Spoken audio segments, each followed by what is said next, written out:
کب ہوگا، امام مہدی کون ہیں اور کب دنیا میں آئیں گے، تفصیل سے بتا دیں۔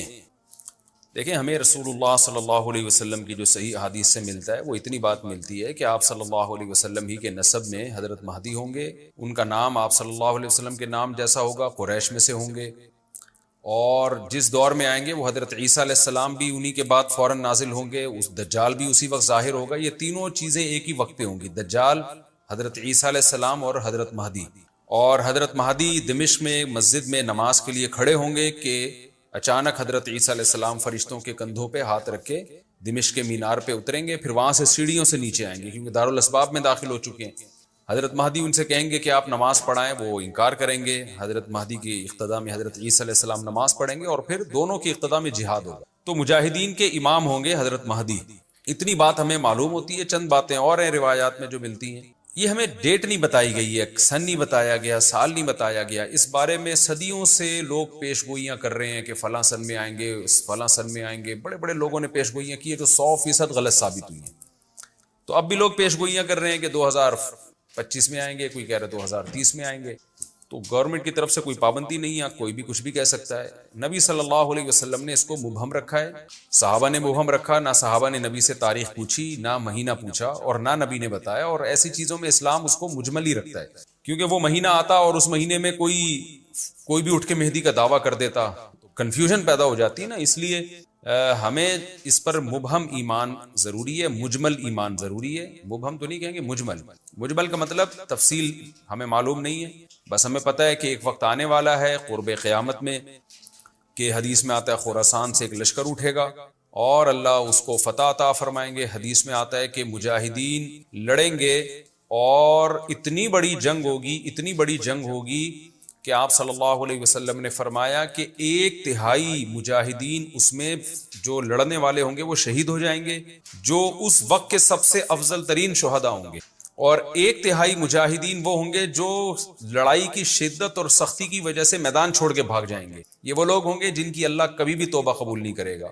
اور 1/3 ہوں گے جن کو اللہ دنیا پہ غلبہ عطا کرے گا، کفر پہ غلبہ عطا کرے گا۔ تو یہ اس وقت پھر حضرت مہدی کی قیادت میں جہاد ہوگا اور پوری دنیا میں امن قائم ہو جائے گا۔ حضرت عیسیٰ ابن مریم بھی اسی وقت نازل ہوں گے، دجال کو قتل کریں گے، اور ایک اور دفعہ، یعنی ایک دفعہ تو اسلام دنیا میں غالب آ چکا ہے، تو ایک اور دفعہ اسلام حضرت مہدی حضرت عیسیٰ ابن مریم کے ذریعے پوری دنیا میں غالب آ جائے، اور ہر طرف خیر ہی خیر ہوگی، جزیے کا نظام ختم ہو جائے گا، اور اللہ تعالیٰ اپنی برکتوں کو کھول دے گا، آسمان کی برکتیں، خوب بارشیں برسیں گی۔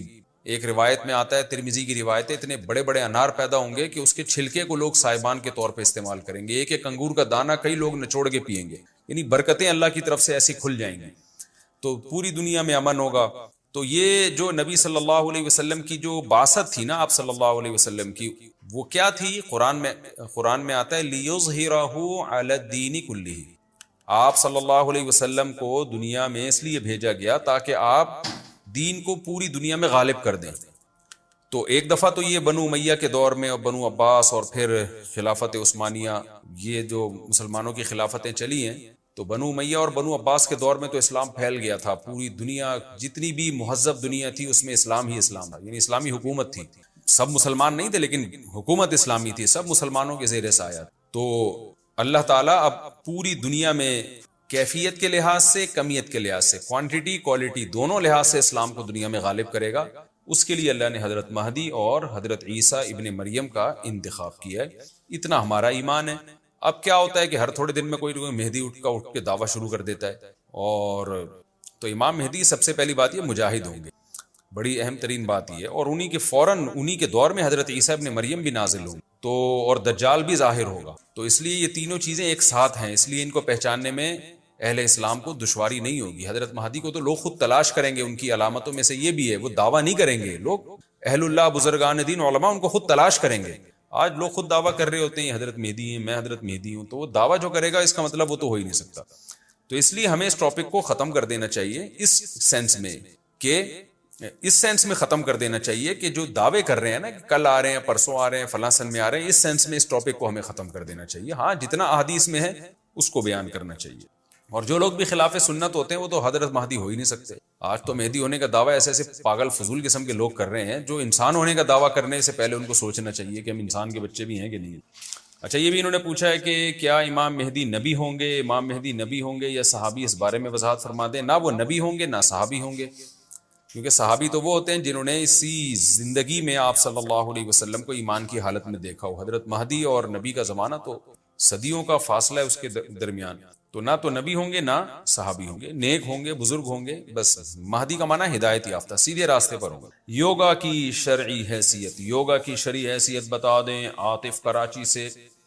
دیکھیں یوگا ہندوؤں کا بھی ایک مذہبی وہ شعار سمجھا جاتا ہے، ہندو لوگ کرتے ہیں، ان کے جوگی ہوتے ہیں، پتہ نہیں کیا کیا کر رہے ہوتے ہیں. خیر، لیکن یوگا کی ایک حیثیت ہے کہ اپنی فزیکل فٹنس کے لیے آپ یوگا کرتے ہیں. تو اگر کوئی فزیکل فٹنس کے لیے کرتا ہے، کسی مذہبی رسم کی نقل اتارنا مقصد نہیں ہے یا اس کو فالو کرنا مقصد نہیں ہے، تو اگر یوگا کے ماہرین سے پوچھ کے کوئی آدمی ایکسرسائز کرتا ہے تاکہ اس کے جو باڈی ہے وہ لچک رہے اس میں، تو وہ جائز ہے، کوئی حرج نہیں ہے. بلکہ اگر صحت بنانے کی نیت ہو تو ثواب بھی ہوگا انشاءاللہ، کیونکہ آپ صلی اللہ علیہ وسلم نے فرمایا المؤمن القوی احب الی اللہ من المؤمن الضعیف. طاقتور مومن اللہ کو زیادہ محبوب ہے کمزور مومن سے. تو ہر وہ ایکسرسائز جو آپ کی باڈی کی فٹنس کے لیے اچھی ہے، فائدہ مند ہے، تو وہ آپ اچھی نیت سے کریں گے تو ثواب ملے گا. لیکن کوئی بھی فن جب سیکھیں تو ماہرین کے بغیر نہ سیکھیں. ہمارے یہاں لوگ انٹرنیٹ پہ دیکھ دیکھ کے یوگا کی ایکسرسائز شروع کر کے اپنے آپ کو آڑا ترچھا کر لیتے ہیں، تو وہ پھر سیدھے نہیں ہو پاتے. بعض دفعہ گھڑیوں میں گیپ پیدا ہونے کا خطرہ ہوتا ہے، بہت کچھ ہو سکتا ہے. تو ماہرین سے پوچھے بغیر کوئی بھی کام خود سے نہ کیا کریں. اس کے بارے میں جدید تحقیق کو پہلے پڑھ لیں کہ کس ایکسرسائز کے فائدے کیا ہیں اور اس کے سائیڈ ایفیکٹ کیا ہیں. اسلام قبول کرنے کے بعد دل ہندو دھرم کی محبت، دل میں ہندو دھرم کی محبت ہو تو کیا حکم ہے؟ اگر کوئی ہندو لڑکی مسلمان لڑکے سے شادی کرنے کے لیے اسلام قبول کرے، اس کے بعد نماز روزہ زکوٰۃ پر بھی عمل کرے، لیکن اس کے دل میں ہندو دھرم کی محبت بھی ہو، کیا وہ لڑکی مسلم ہوگی یا نہیں؟ راشد قریشی انڈیا سے. دیکھیے محبت کی دو قسمیں ہیں، ایک محبت کہلاتی ہے عقلی اور ایک کہلاتی ہے طبعی. عقلی محبت کا مطلب یہ ہے کہ آپ کی عقل یہ کہہ رہی ہے کہ ہندو اچھا مذہب ہے اسلام سے، اور بت پرستی اور گائے کا پیشاب اور جو بھی ان کے مذہب کی چیزیں ہیں، یعنی اس کو مقدس مانتے ہیں، گائے کے پیشاب میں شفا سمجھتے ہیں مذہبی طور پر. ایک تو اگر کوئی سائنسی طور پر ہے تو ایک الگ بات ہے. تو اس لحاظ سے اس کو عقلی لحاظ سے محبت ہے، وہ اسلام پر اس کو ترجیح دیتا ہے، تو پھر تو وہ مسلمان ہے ہی نہیں، وہ کافر ہے. اور ایک طبعی محبت ہوتی ہے، اس میں انسان کا اختیار نہیں ہوتا. وہ یہ ہوتی ہے کہ ایک مذہب میں ایک طویل زمانہ کسی نے گزارا، پھر اس نے اسلام قبول کیا، لیکن یادیں اس سے وابستہ ہیں. اب اس کو اس میں ندامت بھی ہے کہ یار اس کی مثال ایسے جیسے ایک آدمی نے چوری کی، ساری زندگی چوری کرتا رہا، پیسے کماتا رہا، اسے احساس ہوا کہ چوری بری چیز ہے، اس نے چوری چھوڑ دی. اب اسے یاد آتا ہے یار میں چور تھا، میں کیسے چپل چرا کے بھاگا کرتا تھا، کیسے میں نے فلاں کی جیب سے پیسے نکالے تھے، اس کا اپنا ہی لطف تھا. تو وہ اس کو یادیں تو آ رہی ہیں لیکن وہ اس پہ خوش نہیں ہے کہ کاش میرے دل میں یہ چیزیں نہ ہوتی. یعنی عقل اس کی یہی کہہ رہی ہے بھائی تو غلط سوچ رہا ہے. اس سے اور آسان مثال دیتا ہوں میں. ایک آدمی کو زنا کی لت پڑ گئی، بعد میں اس کو احساس ہوا کہ یہ برا کام ہے، اس نے توبہ کر لی زنا سے. اب اس کو پرانی یادیں آ رہی ہیں کہ میں ایسے مزے اڑایا کرتا تھا، یا میں چرس پی کے کیسے مزے اڑایا کرتا تھا. تو یہ جو اس کا دل مائل ہو رہا ہے نا اس کی طرف، تو عقل یہ اس کی عقل خود کہہ رہی ہوتی ہے بھائی تو غلط سوچ رہا ہے، تجھے اپنے دل سے اس کی محبت نکالنی پڑے گی. تو یہ ایک طبعی چیز ہے، اس کی وجہ سے نہ کافر ہوتا ہے انسان نہ گناہ گار ہوتا ہے. یہ غیر اختیاری ہے. وہ لوگ عشق چھوڑ دیتے ہیں نا، کسی سے عشق ہوا معشوقہ سے، پھر پتہ چلا یہ تو حرام ہے تو چھوڑ دیا اس کو، اور وہ یادیں اس کی غیر شعوری طور پر آ رہی ہیں. تو یہ جو لاشعوری طور پر نہ چاہتے ہوئے بھی دل میں اس طرح کی چیزیں آ رہی ہوتی ہیں، اس پہ انسان کا اختیار نہیں ہوتا. اس سے نہ انسان گناہگار ہوتا ہے نہ انسان کافر ہوتا ہے جب تک اس کے تقاضے پر عمل نہ کرے. جیسے کسی چرسی نے چرس چھوڑ دی، اسے بار بار وہ زمانہ یاد آ رہا ہے ہیروئن پینے کا زمانہ، کہ ہم کیسے برساتی نالے میں 8-10 دوست ہیروئن پیا کرتے تھے، ہم پائپ کے منہ میں بیٹھے ہوتے تھے. برساتی نالا بھی پائپ ہوتا ہے نا، اور پائپ ہمارے منہ میں بھی ہوا کرتا تھا. یہ منظر سوچ سوچ کے اس کو یاد آ رہا ہے، تڑپ رہا ہے، لیکن اس کو دل تو مائل ہو رہا ہے ہیروئن اور چرس اور اپنے ہیروئنچی دوستوں کی طرف، لیکن جاتا نہیں ہے. وہ نہ ہیروئن مانگتا ہے نہ پیتا ہے. عقل یہی کہتی ہے غلط ہے. تو ایسے ہی دل مائل ہونے پر اس کو گناہ نہیں ملے گا بلکہ الٹا ثواب ملے گا اس کو، اس لیے کہ دل چاہ رہا ہے لیکن یہ پھر بھی اللہ کو ناراض نہیں کر. تو اگر کسی ہندو نے اسلام قبول کیا اور اسے وہ پرانا مذہب یاد آتا ہے لیکن اس کو ندامت ہے دل، یعنی اس کی عقل یہی کہتی ہے کہ بھائی اس کو چھوڑ، کاش یہ میرے دل سے محبت ختم ہو جائے. وہ اللہ سے دعا، اس خاتون کو چاہیے اللہ سے دعا مانگے، اللہ جب میں نے اسلام قبول کیا ہے تو میرے دل سے جتنے بھی اسلام کے علاوہ مذاہب ہیں اللہ سب کی محبت میرے دل سے نکال دے. یہ دعا مانگنی چاہیے اس کو. اور پھر بھی اگر دل مائل ہوتا ہے تو اس پہ انشاءاللہ اس کو گناہ نہیں ملے گا، لیکن اس کو زبان سے بیان نہ کرے. یوں نہ کہے کہ مجھے ہندو دھرم ابھی اچھا لگتا ہے یا میرا دل چاہتا ہے میں ہندو ہو جاؤں. یہ الفاظ اگر استعمال کیے نا، میرا دل چاہتا ہے میں ہندو ہو جاؤں، تو پھر وہ اسی وقت کافر ہو جائے. تو یہ زبان سے ایسی کوئی بات نہ کرے. غیر اختیاری طور پہ جو دل میں خیالات آتے ہیں، یہ خیالات انشاءاللہ آہستہ آہستہ ختم ہو جائیں گے، اس پہ گناہ بھی نہیں.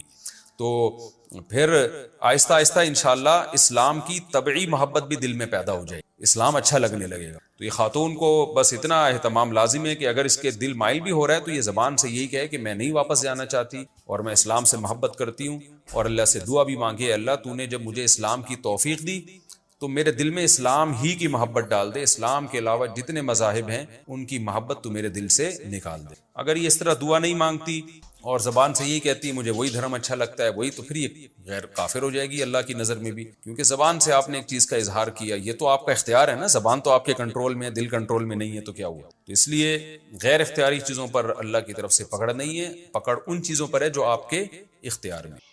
بڑا عجیب سا سوال پوچھا ہے ضیاء اللہ صاحب نے ملیشیا سے. کہتے ہیں جی 4 بیویوں کو ایک گھر میں رکھنا، 4 بیویوں کو ایک گھر میں رکھنا جائز ہے یا نہیں؟ اور ان کی اولادیں آپس میں محرم ہوں گی یا نامحرم؟ اولادیں تو سب محرم ہوں گی کیونکہ باپ سب کا ایک ہے، تو سب بہن بھائی ہوں گے آپس میں، باپ شریک. باقی یہ کہ 4 کو ایک گھر میں آپ رکھیں لیکن خود پھر اپنے لیے کوئی الگ گھر کا انتظام کرنا پڑے گا آپ کو. یہ ہو نہیں سکتا کہ 4 ایک گھر میں رہیں اور پھر آپ بھی اسی گھر میں رہیں. ایک صورت ہے آپ اگر اسی گھر میں رہنا چاہتے ہیں جس میں 4 ہیں، تو پھر آپ بلٹ پروف جیکٹ تیار کریں، بہترین ہیلمٹ جس پہ ڈنڈے کا اثر نہ ہو، بم دھماکوں کا بھی اثر نہ ہو، بیلن کا بھی اثر نہ ہو، وہ ہیلمٹ پہن کے آپ گھر میں رہ سکتے ہیں. تو یہ تو میں آپ کو ایک سجیشن تھی کہ اگر آپ کی 4 بیوی ہیں تو اللہ کا واسطہ یہ حماقت آپ کبھی بھی نہ کریں. باقی شرعی مسئلہ کیا ہے؟ شرعی مسئلہ یہ ہے کہ بیویاں اگر راضی ہیں آپس میں ایک ہی گھر میں رہنے پر تو رکھ سکتے ہیں، راضی نہیں ہے تو پھر ان کو ایک ہی گھر میں ٹھونسنا یہ جائز نہیں ہے، کیونکہ سوکن سے طبعی طور پر ایک نفرت سی ہوتی ہے، وہ نہیں برداشت کرتی اس کے وجود کو. ہمارے نبی کی کا طریقہ ہمارے سامنے ہے.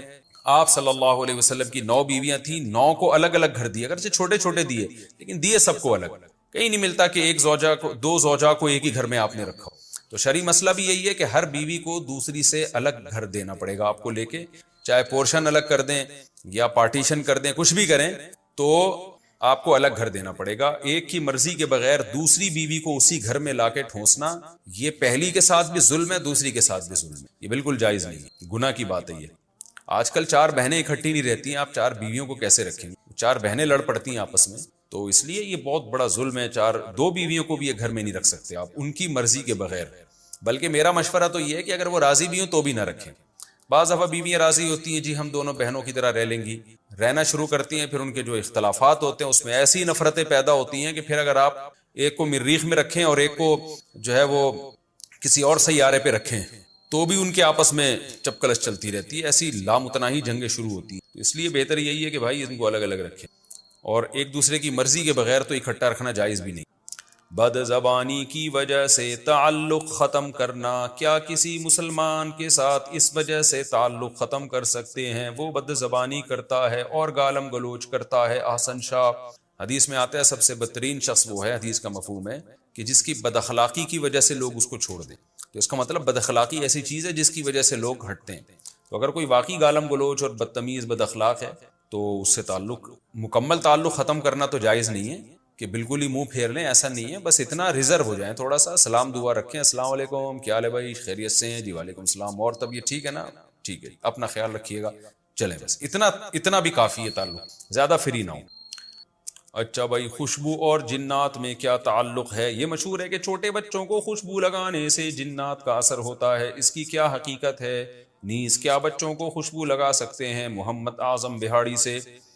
میرے علم میں ایسی کوئی بات نہیں ہے کہ خوشبو کی وجہ سے جنات آتے ہیں، اور بچوں کو خوشبو لگانا فی نفسی ہی تو جائز ہے، لیکن کہیں فتنے کا اندیشہ ہو. آج کل آپ کو پتہ ہے ہومو سیکشولیٹی کا بڑا رواج پڑ رہا ہے، تو اگر کوئی بچہ بہت خوبصورت ہے، احتیاط کی وجہ سے خوشبو نہ لگائی جائے تاکہ یہ گندے مزاج کے گندے پلید جو لوگ ہوتے ہیں وہ مائل نہ ان کی طرف، تو احتیاط کا تقاضا یہ ہے کہ چھوٹے بچے کو نہ لگائیں. لیکن جنات کا اس سے کوئی تعلق نہیں ہے.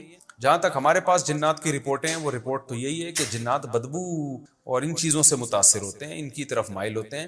فرشتے خوشبو سے متاثر ہوتے ہیں. تو جنات کو بھگانے کے لیے تو خوشبو لگانی چاہیے تاکہ فرشتے آئیں.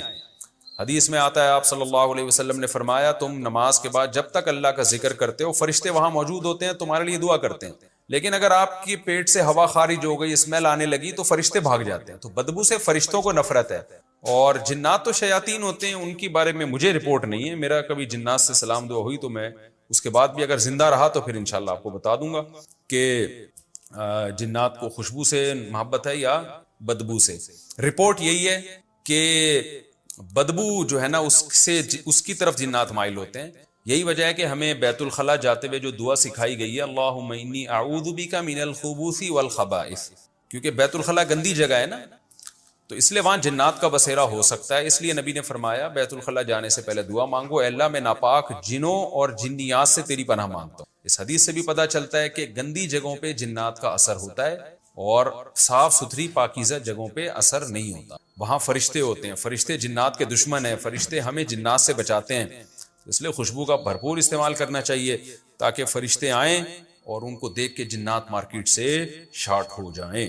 نبی صلی اللہ علیہ وسلم کتنی زیادہ خوشبوئیں استعمال کیا کرتے تھے، کتنی زیادہ. صحابہ کہتے ہیں کہ ہمیں نبی کے گھر سے نکلنے کا علم خوشبو کے جھونکوں سے ہوتا تھا، پتہ چل جاتا تھا خوشبوؤں سے کہ نبی تشریف لا رہے ہیں. خوشبوؤں کا بہت استعمال، لیکن اچھی خوشبو ہے. جو آج کل خوشبوئیں ہیں یہ ایسی بیکار سی الکوہولک تیز دماغوں میں چڑھنے والی، آرگینک خوشبوئیں لگایا کریں، آرگینک، وہ زیادہ اچھی ہوتی.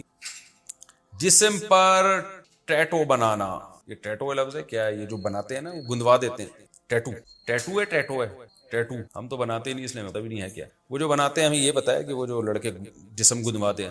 کچھ لوگ جسم کی کھال میں نام وغیرہ جیسے جسے ٹیٹو بھی بولتے ہیں، لکھتے ہیں. اس پر وضو اور غسل کا کیا حکم ہے؟ نوید صاحب سعودی عرب سے. حرام ہے. نبی صلی اللہ علیہ وسلم نے لعنت فرمائی ہے جسم گندوانے والوں پر. یہ عرب میں بھی رواج تھا، جسم کھدوا کے نا اس میں بھر دیتے تھے. تو حرام ہے، کبیرہ گناہ ہے، لعنتی عمل ہے. تو اس میں وضو بھی نہیں ہوتا، لیکن آسانی سے ہٹانا ممکن ہو تو. اگر ہٹانا ممکن ہی نہیں ہے تو پھر وضو ہو جائے گا.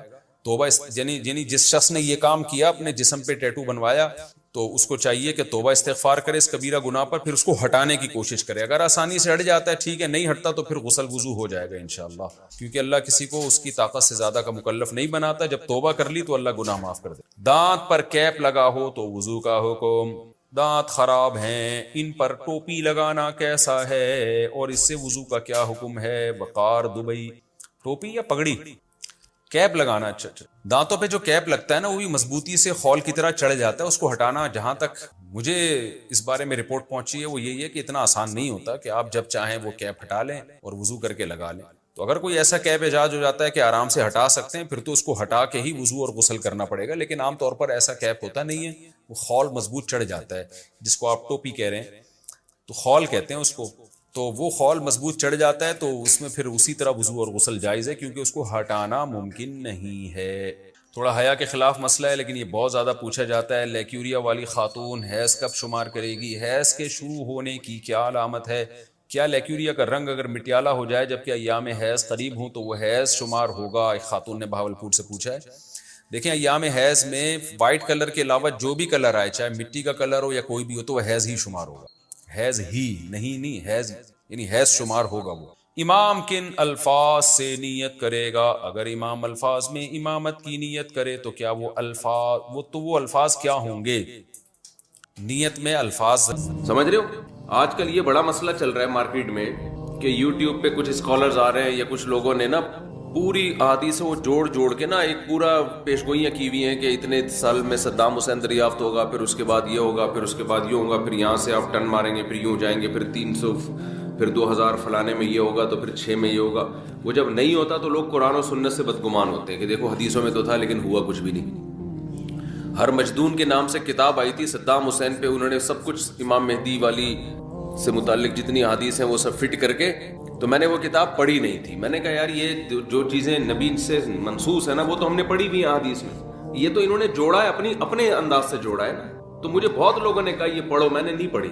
میں نے کہا میرا دل ہی نہیں آتا اس کے اوپر، پڑھ کے دماغ خراب ہوگا اور کچھ بھی نہیں ہوگا. تو جب صدام حسین کو پھانسی پہ لٹکا دیا نا تو وہ کتاب ہی غلط ثابت ہو گئی، کیونکہ اس میں یہ اتنی تھا کہ پھانسی پہ لٹکے گا، اس میں کچھ اور تھا کہ آگے جا کے بہت کچھ علاقے فتح کرنے اس نے.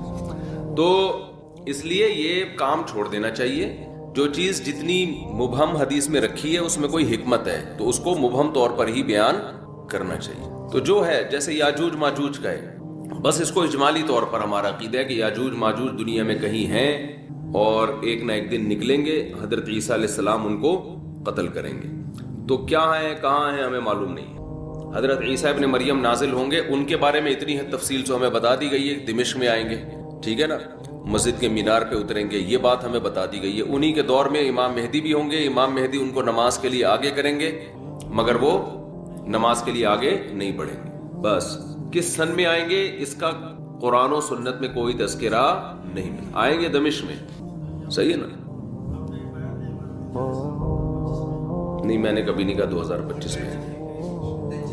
تو وہ یہ سب چیزیں اپنی جگہ ہیں. باقی ہم نے جو فیصلے کرنے علامات ساعت کو دیکھ کے نہیں کرنے، ہم نے موجودہ حالات کو دیکھ کر جو گراؤنڈ ریئلٹی ہمیں جس سمت میں چلنے کا حکم دے رہی ہے ہم نے اس کے حساب سے فیصلے کرنے.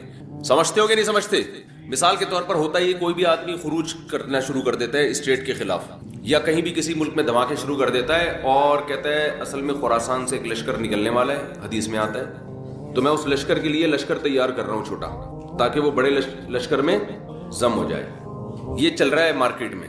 تو بس امام مہدی آنے والے ہیں، تو وہ دیکھو حدیثوں میں تو آتا ہے جب یہ ہوگا جب یہ ہوگا، تو پھر وہ دیکھو ابھی امام مہدی آنے والے ہیں، ابھی یہ دھماکہ کرنا ہے، ہم نے فلاں جگہ بم رکھنا ہے، تو بھائی لشکر تیار ہو رہا ہے نا، تو خلاف خلیفہ بھی آ رہا ہے، تو ہم امام مہدی کے ساتھ ملیں گے. تو آپ کہو بھائی کب آ رہے ہیں؟ بھائی حدیثوں میں ملتا ہے دیکھو، تو وہ یہ لشکر ہوگا. اور خراسان میں ابھی دیکھو بم پھٹائے کہ نہیں پھٹا، تو یہ وہی امام مہدی کا لشکر تیار ہو رہا ہے. بھائی ہمیں کیا پتا یہ وہ والا ہے یا وہ والا بم پھٹائے یا وہ والا جو امام مہدی کے دور میں پھٹے گا وہ بعد میں جا کے پھٹے گا، ہمیں کیا پتا یار. تو وہ جب اللہ نے جو کام کرنا ہے وہ اللہ کو کرنے دو، آپ اپنے حساب سے دیکھ کے چلو گے. سمجھتے ہو؟ تو لوگوں کی صلاحیتوں کو بہت ضائع کیا جاتا ہے. سمجھتے ہو؟ جب وہ ہوگا تو وہ اس کی علامات پوری بتائی گئی ہیں کہ جو ہے نا وہ پتہ چل جائے گا آپ کو. جیسے نبی صلی اللہ علیہ وسلم کی نبوت جب ظاہر ہوئی تو پہلے سے یہود و نصارہ انتظار کر رہے تھے نا نئے نبی کا. تو جب ایک پیغمبر ظاہر ہوئے اور آگے حضرت ابو ذر کا ایمان کا واقعہ آ رہا ہے، کیسے انہوں نے تلاش کیا نبی صلی اللہ علیہ وسلم کو اور علامات دیکھ کر کیسے اندازہ لگایا انہوں نے.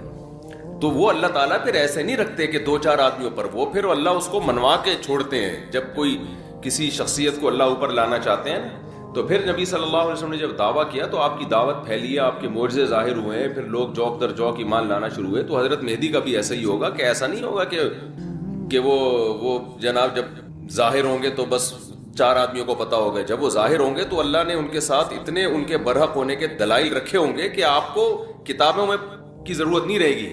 وہ اظہر من الشمس، چڑھتے سورج کی طرح ان کے برحق ہونے کے دلائل اللہ ان کے بھی اور عیسیٰ ابن مریم کے بھی قائم کرے گا.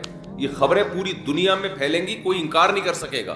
سمجھتے ہو کہ نہیں سمجھتے؟ تو کیونکہ ان کے ساتھ پھر ساتھ دینا واجب ہوگا نا، تو پھر اللہ اپنے بندوں کو ایسے نہیں، جیسے عیسیٰ علیہ السلام نے جب نبوت کا دعویٰ کیا نا، یا حضرت مریم نے کہا کہ یہ ولد الزنا نہیں ہے معاذ اللہ، تو اللہ میاں نے ایسے ہی نہیں چھوڑ دیا. حضرت عیسیٰ ماں کی گود میں پورے یہودیوں کے مجمع کے سامنے بولے ہیں.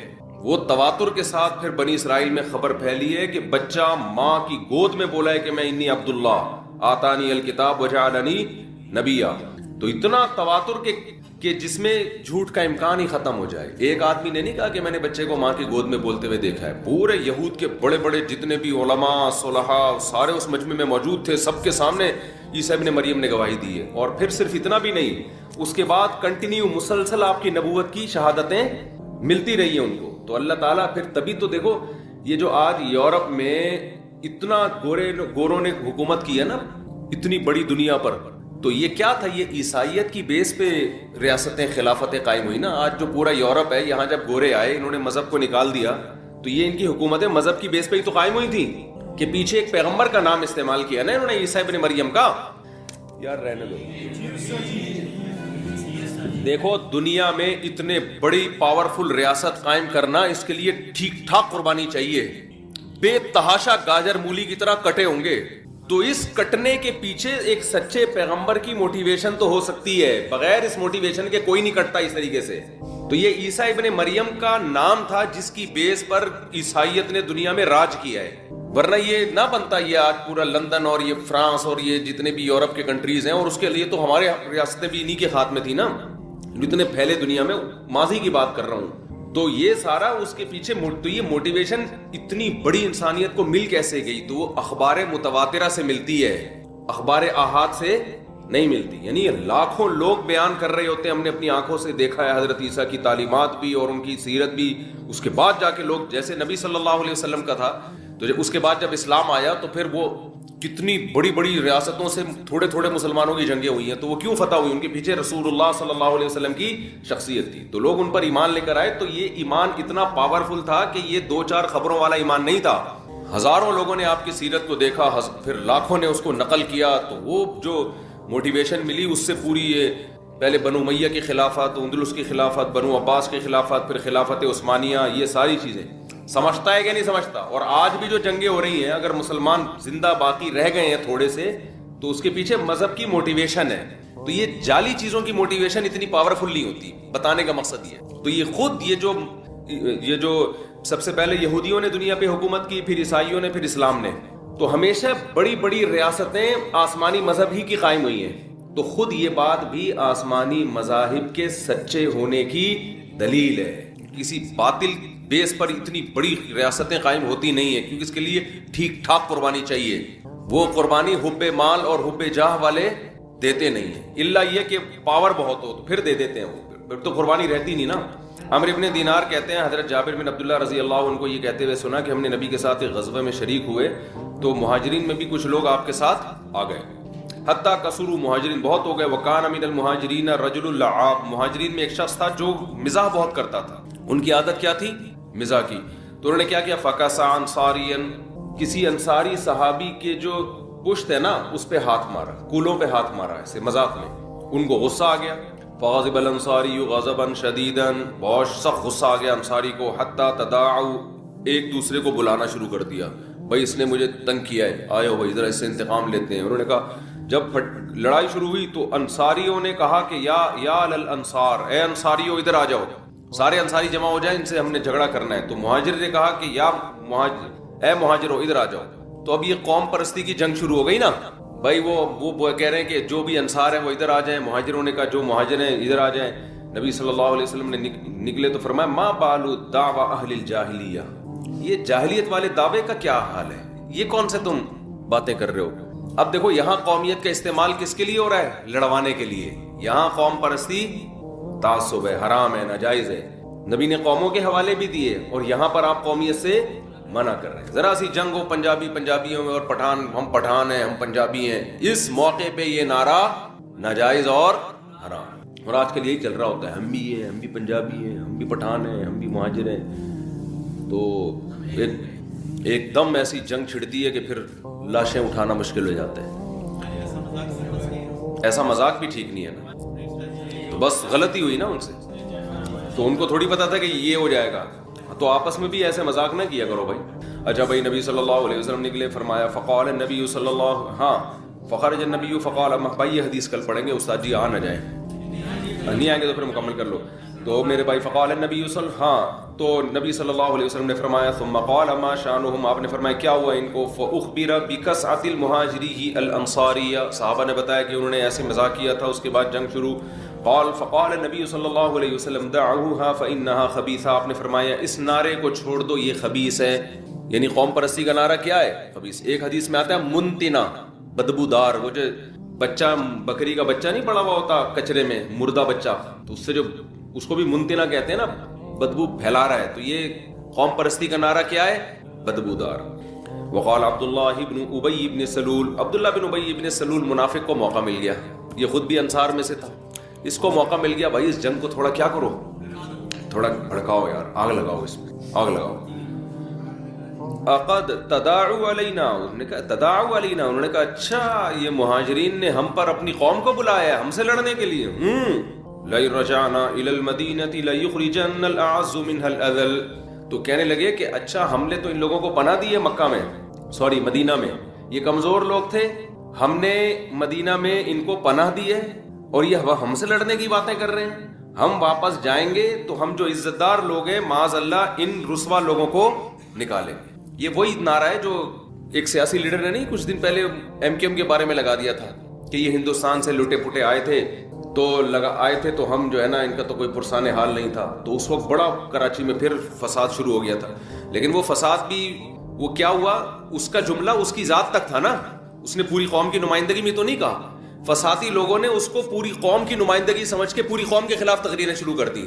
تو جیسے وہ فسادی تھا نا, ایسے یہاں سے بھی جو رپلائی گیا وہ بھی کس پر مبنی تھا بھائی؟ اس نے پوری قوم کی نمائندگی میں تھوڑی کہا تھا, یہ ایک آدمی کا تھا نا, آپ اس کے خلاف بولتے, لیکن جو رپلائی گیا ہے وہ پوری قوم کے خلاف گیا. تو یہ شرارتی لوگ ہوتے ہیں اور ہم جیسے بے وقوف ان احمقوں کے پیچھے چل رہے ہوتے ہیں. یہاں ہمارے لیڈر نے ماشاءاللہ بڑی خاندانی بات کی, ہم سب اس کا ساتھ دیں گے. وہ بھی گدھا تھا جس نے یہ بیان دیا تھا, اور جس نے پوری قوم کو اس بیس پر رپلائی کیا وہ اس سے بڑا گدھا تھا. تو دونوں گدھے ایک جیسے تھے. تو ہم پڑھے لکھے اگر ہیں تو ہمیں ان گدھوں کو فالو نہیں کرنا. تو عبداللہ بن ابی بن سلول نے فوراً اس سے فائدہ اٹھا کے کہا کہ اچھا یہ لوگ تو کمتر لوگ تھے, ہمارے پاس آئے تھے لٹے پٹے, اور ہم واپس جا کے ان کو نکالیں گے. تو حضرت عمر کھڑے ہو گئے. حضرت عمر نے عرض کیا یا رسول اللہ. حضرت عمر کا وہی سٹائل تھا جو ہمیشہ سے رہا. حضرت عمر نے فرمایا لئن رجعنا, جب اس نے کہا تو حضرت عمر نے فرمایا الا تقتلوا هذا الخبيث. صحیح ہے نا. اب دیکھو حضرت عمر نے سارے انصار کو برا نہیں کہا, یہ خوب سمجھو. هذا الخبيث خاص اس کی طرف اشارہ کر کے کہ یا رسول اللہ, دو روایتیں, ایک میں کہ آپ اس کو قتل کیوں نہیں کرتے, یا آپ مجھے اجازت دیں میں اس کی گردن اڑا دوں اس کی. یہ نہیں کہا کہ یہ انصار ایسے ہیں, یہ یوں ہیں, تو فلانا ہے, تو ہماری وجہ سے ان کو اسلام ملا ہے اور ہماری وجہ سے ان کو بھی تو فتوحات مل رہی ہیں. تو یہ سب نہیں کہا حضرت عمر نے. حضرت عمر نے خاص اس شخص کے بارے میں کہا کہ یہ فتنہ پھیلا رہا ہے, تو یا رسول اللہ آپ مجھے اجازت دیں میں اس کو قتل کر دوں اور اس خبیث کو قتل کر دوں. تو نبی نے فرمایا لا یتحدث الناس انه كان يقتل اصحابه. نا, اگر ان کو قتل کر دیا, مجھے بھی پتا یہ نالائق شرارتی ہے, تو لوگ کہیں گے اگر میں نے قتل کر دیا, لوگ کہیں گے کہ محمد صلی اللہ علیہ وسلم اپنے ساتھیوں کو بھی قتل کر دیتے. کس قدر بہترین سیاست ہے دیکھو کہ بھائی جو غیر مسلم ہے نا وہ اپنے آپ کو اسلام میں محفوظ نہیں سمجھیں گے. وہ سمجھیں گے بھائی یہ انہی کا کلمہ پڑھتا ہے, انہی کے ساتھ جنگوں میں گیا ہے, اور کوئی بات پتہ نہیں کیا ہوئی اور گردن اڑا دی تو ہم بھی جائیں گے. تو ایسا نہ ہو بات بات پہ ہماری بھی گردن اڑائی جائے. کتنا بڑا فسادی تھا, لیکن اس کے باوجود آخر دم تک نبی صلی اللہ علیہ وسلم نے اس بیس پہ قتل نہیں کیا کہ قوم پرستی کی جنگ بھی چھڑ سکتی ہے اس سے, اور دوسرا کیا ہوگا کہ جو مشرکین ہیں وہ اسلام میں ان کا داخلہ بھی رک سکتا. تو یہ اس سے پتہ چلتا ہے کہ ہمیشہ جب بھی آپ کوئی فیصلہ کریں تو دو بڑی مصیبتوں میں سے چھوٹی مصیبت کو اختیار کرنا چاہیے. ہمارے ہاں جو جذباتی فیصلے ہوتے ہیں ان میں ہم یہ دیکھتے ہیں کہ یہ کام غلط ہو رہا ہے لہذا اس کو فوراً ٹھیک ہونا چاہیے. یہ نہیں سوچتے کہ اس کو ٹھیک کرنے کے چکر میں 4-6 جو ٹھیک کام ہے وہ بھی الٹے ہو جائیں گے. تو یہ زندگی کے ہر پہلو میں الحمدللہ ہمارا فیصلوں کی بنا یہی ہوتی ہے کہ بس یہ غلط ہے تو اس کو ٹھیک کر دو. جذباتی پن. جیسے میرا ایک بیان ہے کہ فرانس کا بائیکاٹ کرو نا, فرانس کی مصنوعات کا. میں نے پھر اس بیان سے رجوع کیا. استاد صاحب سے میں نے پہلے ایک بیان دیا تھا, فرانس میں گستاخی کے خاکے آئے تھے نا, تو میں نے اس بیان سے میں نے استاد صاحب سے کہا کہ ہم نے فرانس کے تو بائیکاٹ کرنا چاہیے, گستاخی کی ہے انہوں نے وغیرہ وغیرہ, ان کی مصنوعات کا بائیکاٹ کرنا چاہیے. میں نے بیان بھی دے دیا, وہ بیان چل بھی رہا ہے. تو میں نے استاد صاحب سے مشورہ دیا کہ اس کو بائیکاٹ کو ہمیں پھیلانا چاہیے. استاد صاحب نے کہا کہ دیکھو ہم نے فرانس کا بائیکاٹ کیا نا, اتنا بڑا نقصان نہیں ہے. یہ سوچو فرانس نے ہمارا بائیکاٹ کر لیا تو کیا ہوگا. تو مجھے وہ بھینس والا لطیفہ یاد آیا کہ ایک آدمی نے بھینس کو جمال گوٹا کھلانا تھا. جمال گوٹا پائپ کے اندر رکھ کر طریقہ یہ تھا کہ بھینس کے منہ میں پائپ رکھ کے ادھر سے پھونک مارے. تو ہوا یہ کہ یہ اس کے پھونک مارنے سے پہلے بھینس نے پھونک مار دی, وہ سارا جمال گوٹا اس کے پیٹ میں اور یہ مر گیا. تو یہ بھی دیکھو کہ تم بھینس کے منہ میں پائپ رکھ کے پھونک مار رہے ہو, اگر اس نے پھونک ماری تو تم افورڈ کر سکتے ہو کہ نہیں کر سکتے. تو استاد صاحب نے فرمایا کہ یہ جو ہم بائیکاٹ کی مہم چلاتے ہیں اس میں یہ بھی دیکھا جائے گا کہ اگر انہوں نے ہمارا بائیکاٹ کر دیا ہم تو ویسے ہی معاشی بحران کا شکار ہیں. اگر یہ یورپ نے, امریکہ نے, ان لوگوں نے مل کے ہمارا بائیکاٹ کرنا شروع کر دیا تو ہم اس سے بھی جائیں گے جو اس حالت میں. تو استاد صاحب نے فرمایا میں یقینی طور پہ نہیں کہہ رہا کہ اس کے سائیڈ افیکٹ کیا ہیں, لیکن جب تک آپ نے اس کے سائیڈ افیکٹ پہ آپ پوری طرح غور نہ کرو آپ کو بیان داغنے کی اجازت نہیں ہے. اس کے بعد سے میں پھر بیان دے ہی نہیں رہا. یہ بڑی بصیرت کی بات ہے. حضرت نے یہ نہیں فرمایا کہ واقعی بائیکاٹ کرے گا یا بائیکاٹ کرنے کا ہمیں نقصان ہوگا، ہو سکتا ہے کوئی نقصان نہ ہو ہمیں، لیکن کہا کہ جب تک آپ کو نالج نہ ہو نا ان سب چیزوں کی، اتنی اپر لیول پہ جا کے یا ایسے لوگوں میں مل بیٹھ کے کہ حاکم کی مجبوری بھی تو ہو سکتی ہے نا بائیکاٹ. ہم تو کہہ رہے ہیں فرانس کے سفیر کو نکال دو بھائی، آپ اس سیٹ پہ جا کے بیٹھو گے تو آپ کو پتا چلے گا کہ میرے اندر نکالنے کا دم ہے بھی کہ نہیں ہے.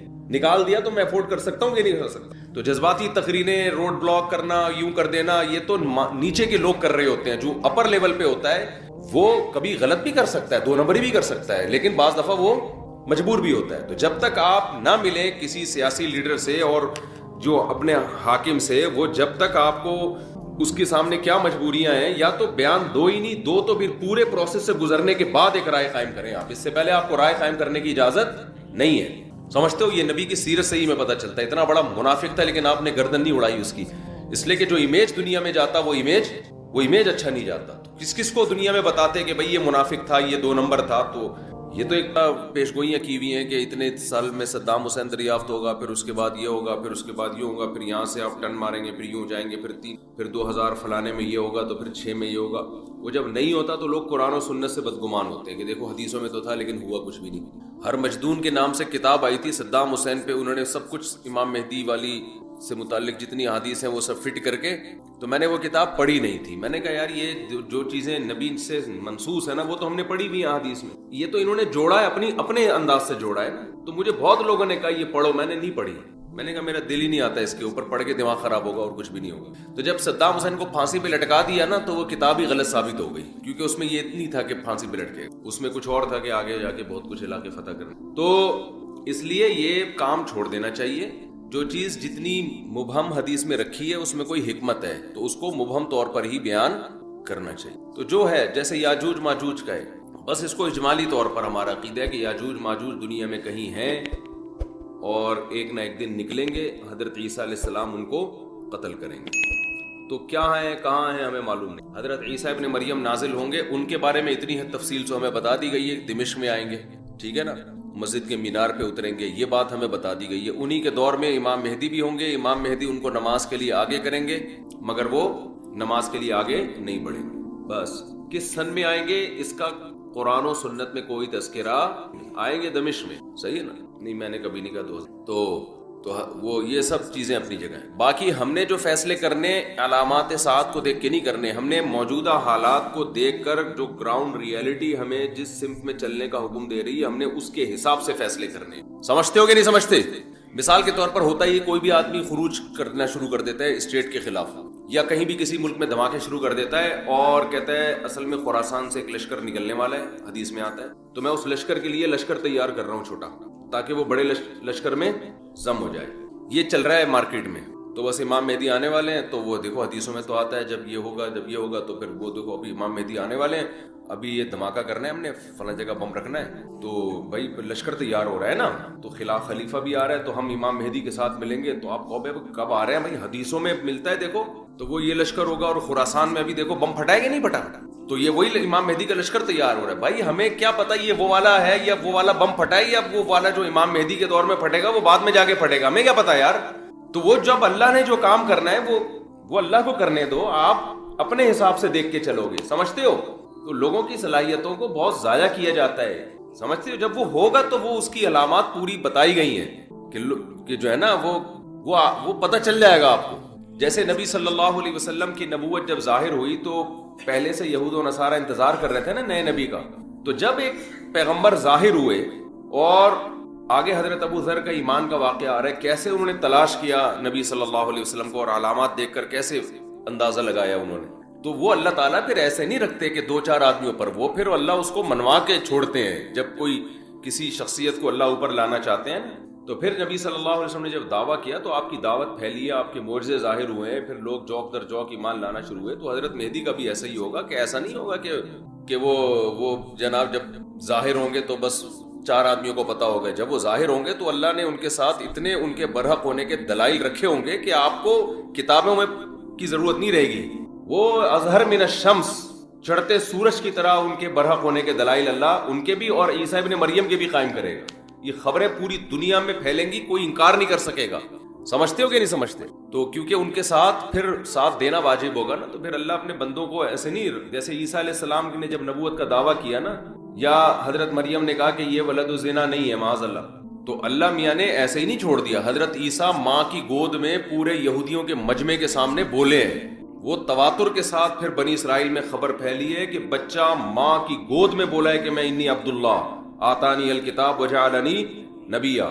تو اتنا تواتر کہ جس میں جھوٹ کا امکان ہی ختم ہو جائے. ایک آدمی نے نہیں کہا کہ میں نے بچے کو ماں کی گود میں بولتے ہوئے دیکھا ہے. پورے یہود کے بڑے بڑے جتنے بھی علماء صلحاء سارے اس مجمع میں موجود تھے، سب کے سامنے عیسیٰ ابن مریم نے گواہی دی ہے. اور پھر صرف اتنا بھی نہیں، اس کے بعد کنٹینیو مسلسل آپ کی نبوت کی شہادتیں ملتی رہی ہیں ان کو. تو اللہ تعالیٰ پھر تبھی تو دیکھو یہ جو آج یورپ میں اتنا گوروں نے حکومت کی ہے نا اتنی بڑی دنیا پر، تو یہ کیا تھا؟ یہ عیسائیت کی بیس پہ ریاستیں خلافتیں قائم ہوئی نا. آج جو پورا یورپ ہے، یہاں جب گورے آئے انہوں نے مذہب کو نکال دیا، تو یہ ان کی حکومتیں مذہب کی بیس پہ ہی تو قائم ہوئی تھیں کہ پیچھے ایک پیغمبر کا نام استعمال کیا نا انہوں نے، عیسیٰ ابن مریم کا. یار رہنے لو. دیکھو دنیا میں اتنے بڑی پاورفل ریاست قائم کرنا، اس کے لیے ٹھیک ٹھاک قربانی چاہیے. بے تحاشا گاجر مولی کی طرح کٹے ہوں گے. تو اس کٹنے کے پیچھے ایک سچے پیغمبر کی موٹیویشن تو ہو سکتی ہے، بغیر اس موٹیویشن کے کوئی نہیں کٹتا اس طریقے سے. تو یہ عیسیٰ ابن مریم کا نام تھا جس کی بیس پر عیسائیت نے دنیا میں راج کیا ہے، ورنہ یہ نہ بنتا یہ آج پورا لندن اور یہ فرانس اور یہ جتنے بھی یورپ کے کنٹریز ہیں. اور اس کے لیے تو ہمارے ریاستیں بھی انہی کے ہاتھ میں تھی نا، جتنے پھیلے دنیا میں. ماضی کی بات کر رہا ہوں. تو یہ سارا اس کے پیچھے تو یہ موٹیویشن اتنی بڑی انسانیت کو مل کیسے گئی؟ تو وہ اخبار متواترہ سے ملتی ہے، اخبار آحاد سے نہیں ملتی. یعنی لاکھوں لوگ بیان کر رہے ہوتے ہیں ہم نے اپنی آنکھوں سے دیکھا ہے حضرت عیسیٰ کی تعلیمات بھی اور ان کی سیرت بھی. اس کے بعد جا کے لوگ، جیسے نبی صلی اللہ علیہ وسلم کا تھا، تو اس کے بعد جب اسلام آیا تو پھر وہ کتنی بڑی بڑی ریاستوں سے تھوڑے تھوڑے مسلمانوں کی جنگیں ہوئی ہیں. تو وہ کیوں فتح ہوئی؟ ان کے پیچھے رسول اللہ صلی اللہ علیہ وسلم کی شخصیت تھی. تو لوگ ان پر ایمان لے کر آئے. تو یہ ایمان اتنا پاورفل تھا کہ یہ 2-4 خبروں والا ایمان نہیں تھا. ہزاروں لوگوں نے آپ کی سیرت کو دیکھا، پھر لاکھوں نے اس کو نقل کیا. تو وہ جو موٹیویشن ملی اس سے پوری یہ پہلے بنو امیہ کی خلافت، اندلس کی خلافت، بنو عباس کی خلافت، پھر خلافت عثمانیہ، یہ ساری چیزیں سمجھتا ہے کہ نہیں سمجھتا؟ اور آج بھی جو جنگیں ہو رہی ہیں، اگر مسلمان زندہ باقی رہ گئے ہیں تھوڑے سے، تو اس کے پیچھے مذہب کی موٹیویشن ہے. تو یہ جعلی چیزوں کی موٹیویشن اتنی پاورفل نہیں ہوتی. بتانے کا مقصد یہ. تو یہ خود یہ جو سب سے پہلے یہودیوں نے دنیا پہ حکومت کی، پھر عیسائیوں نے، پھر اسلام نے، تو ہمیشہ بڑی بڑی ریاستیں آسمانی مذہب ہی کی قائم ہوئی ہیں. تو خود یہ بات بھی آسمانی مذاہب کے سچے ہونے کی دلیل ہے. کسی باطل بیس پر اتنی بڑی ریاستیں قائم ہوتی نہیں ہیں، کیونکہ اس کے لیے ٹھیک ٹھاک قربانی چاہیے. وہ قربانی حب مال اور حب جاہ والے دیتے نہیں ہیں، الا یہ کہ پاور بہت ہو تو پھر دے دیتے ہیں، پھر تو قربانی رہتی نہیں نا. عمرو ابن دینار کہتے ہیں حضرت جابر بن عبداللہ رضی اللہ عنہ کو یہ کہتے ہوئے سنا کہ ہم نے نبی کے ساتھ ایک غزوے میں شریک ہوئے، تو مہاجرین میں بھی کچھ لوگ آپ کے ساتھ آ گئے، حتیٰ کثروا، مہاجرین بہت ہو گئے. وکان من المہاجرین رجل اللعاب، مہاجرین میں ایک شخص تھا جو مزاح بہت کرتا تھا. ان کی عادت کیا تھی؟ مزاح کی. تو انہوں نے کیا کیا؟ فکسا انصاریا، کسی انصاری صحابی کے جو پشت ہے نا اس پہ ہاتھ مارا، کولوں پہ ہاتھ مارا ایسے مذاق میں. ان کو غصہ آ گیا. فغضب الانصاری غضبا شدیدا، بہت سخت غصہ آ گیا انصاری کو. حتی تداعوا، ایک دوسرے کو بلانا شروع کر دیا، بھائی اس نے مجھے تنگ کیا ہے، آئے ہو بھائی ذرا اس سے انتقام لیتے ہیں. انہوں نے کہا، جب لڑائی شروع ہوئی تو انصاریوں نے کہا کہ یا للانصار، اے انصاریوں ادھر آ جاؤ. سارے انصاری جمع ہو جائیں، ان سے ہم نے جھگڑا کرنا ہے. تو مہاجر نے کہا کہ اے مہاجروں ادھر آ جاؤ. تو اب یہ قوم پرستی کی جنگ شروع ہو گئی نا. بھائی وہ کہہ رہے ہیں کہ جو بھی انصار ہیں وہ ادھر آ جائیں. مہاجروں نے کہا جو مہاجر ہیں ادھر آ جائیں. نبی صلی اللہ علیہ وسلم نے نکلے تو فرمایا، ما بالو دعوی اہل الجاہلی، یہ جاہلیت والے دعوے کا کیا حال ہے؟ یہ کون سے تم باتیں کر رہے ہو؟ اب دیکھو یہاں قومیت کا استعمال کس کے لیے ہو رہا ہے؟ لڑوانے کے لیے. یہاں قوم پرستی تعصب ہے، حرام ہے، ناجائز ہے. نبی نے قوموں کے حوالے بھی دیے، اور یہاں پر آپ قومیت سے منع کر رہے ہیں. ذرا سی جنگ ہو پنجابیوں میں، اور ہم پٹھان ہیں، ہم پنجابی ہیں، اس موقع پہ یہ نعرہ ناجائز اور حرام. اور آج کل یہی چل رہا ہوتا ہے، ہم بھی ہیں پنجابی. ایک دم ایسی جنگ چھڑتی ہے کہ پھر لاشیں اٹھانا مشکل ہو جاتا. ایسا مذاق بھی ٹھیک نہیں ہے نا. تو بس غلطی ہوئی نا ان سے، تو ان کو تھوڑی پتا تھا کہ یہ ہو جائے گا. تو آپس میں بھی ایسے مذاق نہ کیا کرو بھائی. اچھا بھائی، نبی صلی اللہ علیہ وسلم نکلے، فرمایا فقال النبی صلی اللہ، ہاں فخرج النبی فقال بھائی یہ حدیث کل پڑھیں گے استاد جی، آ نہ جائیں، نہیں آئیں گے تو پھر مکمل کر لو. تو میرے بھائی فقال النبی تو نبی صلی اللہ علیہ وسلم نے فرمایا ثم قال ما شانهم، آپ نے فرمایا کیا ہوا ان کو؟ فاخبر بکسعۃ المہاجری الانصاریہ، صحابہ نے بتایا کہ انہوں نے ایسے مذاق کیا تھا، اس کے بعد جنگ شروع. فقال النبی صلی اللہ علیہ وسلم دعوها فانها خبیثہ، آپ نے فرمایا اس نعرے کو چھوڑ دو، یہ خبیث ہے. یعنی قوم پرستی کا نعرہ کیا ہے؟ خبیث. ایک حدیث میں آتا ہے منتنا، بدبودار، وہ جو بچہ بکری کا بچہ نہیں پڑا ہوا ہوتا کچرے میں، مردہ بچہ، تو اس سے جو اس کو بھی منتنا کہتے ہیں نا، بدبو پھیلا رہا ہے. تو یہ قوم پرستی کا نعرہ کیا ہے؟ بدبودار. وقال عبداللہ ابن ابی ابن سلول، عبداللہ بن ابی ابن سلول منافق کو موقع مل گیا، یہ خود بھی انصار میں سے تھا، اس کو موقع مل گیا بھائی اس جنگ کو تھوڑا کیا کرو، تھوڑا بھڑکاؤ یار، آگ لگاؤ آگ لگاؤ. اقد تداعوا علینا، انہوں نے کہا تداعوا علینا، انہوں نے کہا اچھا یہ مہاجرین نے ہم پر اپنی قوم کو بلایا ہے ہم سے لڑنے کے لیے. لئن رجعنا الى المدینة لیخرجن الاعز منها الاذل، تو کہنے لگے کہ اچھا ہم نے تو ان لوگوں کو پناہ دی ہے مکہ میں، سوری مدینہ میں، یہ کمزور لوگ تھے، ہم نے مدینہ میں ان کو پناہ دی ہے اور یہ ہم سے لڑنے کی باتیں کر رہے ہیں. ہم واپس جائیں گے تو ہم جو عزت دار لوگ ہیں معاذ اللہ ان رسوا لوگوں کو نکالیں گے. یہ وہی نعرہ ہے جو ایک سیاسی لیڈر نے نہیں کچھ دن پہلے ایم کیو ایم کے بارے میں لگا دیا تھا کہ یہ ہندوستان سے لٹے پٹے آئے تھے تو ہم جو ہے نا ان کا تو کوئی پرسان حال نہیں تھا. تو اس وقت بڑا کراچی میں پھر فساد شروع ہو گیا تھا، لیکن وہ فساد بھی وہ کیا ہوا، اس کا جملہ اس کی ذات تک تھا نا، اس نے پوری قوم کی نمائندگی میں تو نہیں کہا. فسادی لوگوں نے اس کو پوری قوم کی نمائندگی سمجھ کے پوری قوم کے خلاف تقریریں شروع کر دی. تو جیسے وہ فسادی تھا نا، ایسے یہاں سے بھی جو رپلائی گیا وہ بھی کس پر مبنی تھا بھائی؟ اس نے پوری قوم کی نمائندگی میں تھوڑی کہا تھا، یہ ایک آدمی کا تھا نا، آپ اس کے خلاف بولتے، لیکن جو رپلائی گیا ہے وہ پوری قوم کے خلاف گیا. تو یہ شرارتی لوگ ہوتے ہیں اور ہم جیسے بے وقوف ان احمقوں کے پیچھے چل رہے ہوتے ہیں کہ ہاں ہمارے لیڈر نے ماشاءاللہ بڑی خاندانی بات کی، ہم سب اس کا ساتھ دیں گے. وہ بھی گدھا تھا جس نے یہ بیان دیا تھا، اور جس نے پوری قوم کو اس بیس پر رپلائی کیا وہ اس سے بڑا گدھا تھا. تو دونوں گدھے ایک جیسے تھے. تو ہم پڑھے لکھے اگر ہیں تو ہمیں ان گدھوں کو فالو نہیں کرنا. تو عبداللہ بن ابی بن سلول نے فوراً اس سے فائدہ اٹھا کے کہا کہ اچھا یہ لوگ تو کمتر لوگ تھے، ہمارے پاس آئے تھے لٹے پٹے اور ہم واپس جا کے ان کو نکالیں گے. تو حضرت عمر کھڑے ہو گئے. حضرت عمر نے عرض کیا یا رسول اللہ، حضرت عمر کا وہی اسٹائل تھا جو ہمیشہ سے رہا. حضرت عمر نے فرمایا لئن رجعنا، جب اس نے کہا تو حضرت عمر نے فرمایا الا تقتلوا هذا الخبيث. صحیح ہے نا. اب دیکھو حضرت عمر نے سارے انصار کو برا نہیں کہا، یہ خوب سمجھو. هذا الخبيث خاص اس کی طرف اشارہ کر کے کہ یا رسول اللہ، دو روایتیں، ایک میں کہ آپ اس کو قتل کیوں نہیں کرتے، یا آپ مجھے اجازت دیں میں اس کی گردن اڑا دوں اس کی. یہ نہیں کہا کہ یہ انصار ایسے ہیں، یہ یوں ہیں، تو فلانا ہے، تو ہماری وجہ سے ان کو اسلام ملا ہے اور ہماری وجہ سے ان کو بھی تو فتوحات مل رہی ہے. تو یہ سب نہیں کہا حضرت عمر نے. حضرت عمر نے خاص اس شخص کے بارے میں کہا کہ یہ فتنہ پھیلا رہا ہے، تو یا رسول اللہ آپ مجھے اجازت دیں میں اس کو قتل کر دوں اور اس خبیث کو قتل کر دوں. تو نبی نے فرمایا لا یتحدث الناس انه كان يقتل اصحابه، نا، اگر ان کو قتل کر دیا، مجھے بھی پتا یہ نالائق شرارتی ہے، تو لوگ کہیں گے اگر میں نے قتل کر دیا، لوگ کہیں گے کہ محمد صلی اللہ علیہ وسلم اپنے ساتھیوں کو بھی قتل کر دیتے. کس قدر بہترین سیاست ہے دیکھو کہ بھائی جو غیر مسلم ہے نا وہ اپنے آپ کو اسلام میں محفوظ نہیں سمجھیں گے. وہ سمجھیں گے بھائی یہ انہی کا کلمہ پڑھتا ہے، انہی کے ساتھ جنگوں میں گیا ہے، اور کوئی بات پتہ نہیں کیا ہوئی اور گردن اڑا دی تو ہم بھی جائیں گے. تو ایسا نہ ہو بات بات پہ ہماری بھی گردن اڑائی جائے. کتنا بڑا فسادی تھا، لیکن اس کے باوجود آخر دم تک نبی صلی اللہ علیہ وسلم نے اس بیس پہ قتل نہیں کیا کہ قوم پرستی کی جنگ بھی چھڑ سکتی ہے اس سے، اور دوسرا کیا ہوگا کہ جو مشرکین ہیں وہ اسلام میں ان کا داخلہ بھی رک سکتا. تو یہ اس سے پتہ چلتا ہے کہ ہمیشہ جب بھی آپ کوئی فیصلہ کریں تو دو بڑی مصیبتوں میں سے چھوٹی مصیبت کو اختیار کرنا چاہیے. ہمارے ہاں جو جذباتی فیصلے ہوتے ہیں ان میں ہم یہ دیکھتے ہیں کہ یہ کام غلط ہو رہا ہے لہذا اس کو فوراً ٹھیک ہونا چاہیے. یہ نہیں سوچتے کہ اس کو ٹھیک کرنے کے چکر میں 4-6 جو ٹھیک کام ہے وہ بھی الٹے ہو جائیں گے. تو یہ زندگی کے ہر پہلو میں الحمدللہ ہمارا فیصلوں کی بنا یہی ہوتی ہے کہ بس یہ غلط ہے تو اس کو ٹھیک کر دو، جذباتی بن. جیسے میرا ایک بیان ہے کہ فرانس کا بائیکاٹ کرو نا، فرانس کی مصنوعات کا. میں نے پھر اس بیان سے رجوع کیا. استاد صاحب سے میں نے پہلے ایک بیان دیا تھا، فرانس میں گستاخی کے خاکے آئے تھے نا، تو میں نے اس بیان سے میں نے استاد صاحب سے کہا کہ ہم نے فرانس کے تو بائیکاٹ کرنا چاہیے، گستاخی کی ہے انہوں نے وغیرہ وغیرہ، ان کی مصنوعات کا بائیکاٹ کرنا چاہیے. میں نے بیان بھی دے دیا. وہ بیان